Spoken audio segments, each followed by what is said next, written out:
Thunderbolts is the Applebee's of Marvel movies. You didn't ask for it, you're not really excited about it, but you're sitting there anyway. Now some people are already getting mad because I'm comparing Marvel to Applebee's. You know, they love Marvel. It might not be the best, but it's fun, it's easygoing, and it has all the essentials. The only problem is that that's my exact experience with Applebee's. The menu is full of things you've had before. You know exactly what you're gonna order even without the menu, and you're not really gonna remember if this experience was much better or worse than the previous one, but you didn't leave hungry. Let's dive in to Thunderbolts. Welcome back to my channel, and if it's your first time here, hello. I talk about movies, TV shows, and even sometimes books.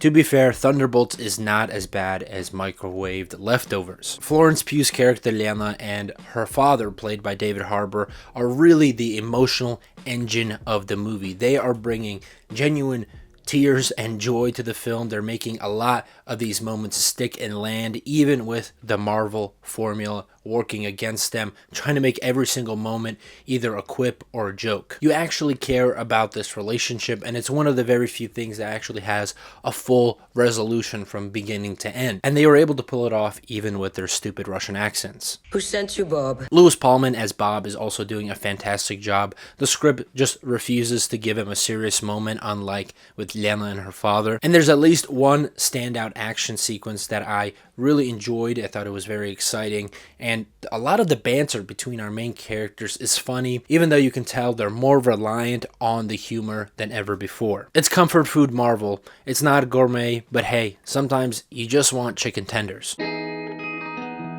This is where the cold, stale fries come in for me. Bob's character is one that suffers from childhood trauma, drug addiction, and most likely attempts at self-deletion. A story worth telling, especially with someone with superpowers like this. I think it's a great concept and idea, but the film refuses to take Bob's situation or Bob's character seriously even for a single moment. So much of his childhood trauma, so much of his addiction is played off as either gags or jokes, or just moved on so quickly that you don't even have time to feel the weight or effect it has on Bob at all. And the worst moment of this for me is where they made a 10-second gag out of his meth addiction.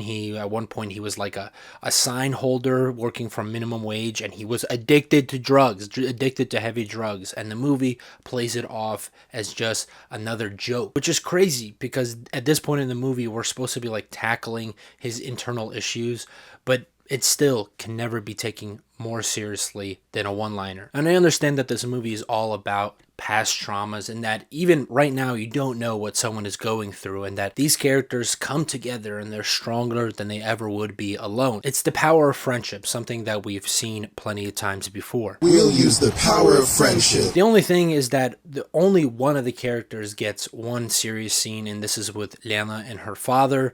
And apparently after having one good conversation with her father, all of her problems are just gone, and including all the other characters' problems. We never get moments like that for the rest of the cast. Hannah John Kinman's character could completely be removed from the story. Her character's non-existent. She's just a placeholder in the team. Bucky Barnes' character is also completely underutilized, and he's just there because he's a recognizable character from previous movies. Literally, when he appeared on screen, people started clapping, and then he proceeded to do nothing for the plot. And then I guess the secondary theme of this movie is all of these people are like losers. They're supposed to be not cool or whatever, but at the same time where they're calling themselves losers and other characters are calling them losers, they're mowing through multiple units of military men, breaking out of super facilities and committing huge acts of superhuman strength. And I'm just supposed to believe that these guys are losers because they're not God, they're not Superman. Like,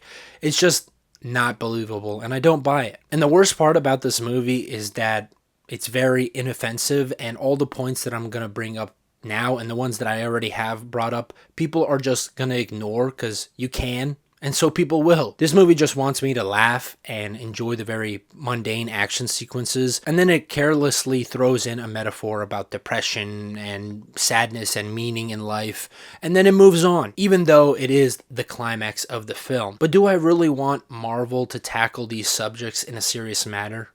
Not really. I don't go to Applebee's to get a rare burger or even a medium rare burger. It's most likely not going to be good and it's just going to give me food poisoning. It's better to just go with well done. And now I'm just going to bring up a bunch of small points that I didn't know where to place in the script, but are still, I think, major problems for me. The fact that the plot motivation, the thing that actually spurs our characters into movement, only comes maybe halfway through the movie, and everything before that is just scene after scene of our characters kind of just doing things because the script needs them to do it. One of Bob's abilities is that he can see traumatic pasts of other people. Like, he can literally go into their memories and see their most traumatic moment. But out of the 5 main characters, we only see 2 people's past, which I feel like is literally a huge waste. This is the whole point of your movie, and you establish this power but don't really use it to its full extent. Lastly, this really isn't a critique, but just something that I noticed, but the Russian subtitles are just like,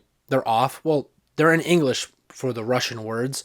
So in English, the subtitles say, "I'm sorry," but in Russian, the character says, "Forgive me." Not really a critique, just something that I noticed. It doesn't really change the meaning that much.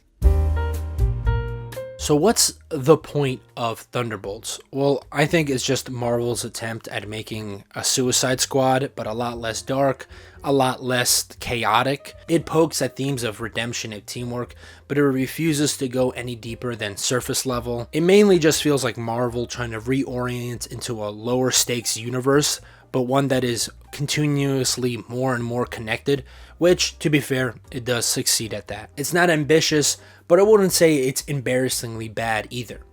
It's fine, just like Applebee's. Now I'm going to talk about some spoilers for a little bit. If you don't want to hear them, you can skip to this time code. It's not going to be much, just a couple important details I want to bring up. So the whole asterisk at the end of the title that they put in there is just to reveal that their team name is not going to be the Thunderbolts, but it's going to be the New Avengers, which is probably the dumbest thing that they could have done. I mean, it got me into the seat. That's literally the only reason why I watched this movie. I haven't seen a Marvel film in a few years, so I don't know how that's going to work, though, because 4 of the 5 team members that are actually in the public eye are just cosplaying as Captain America.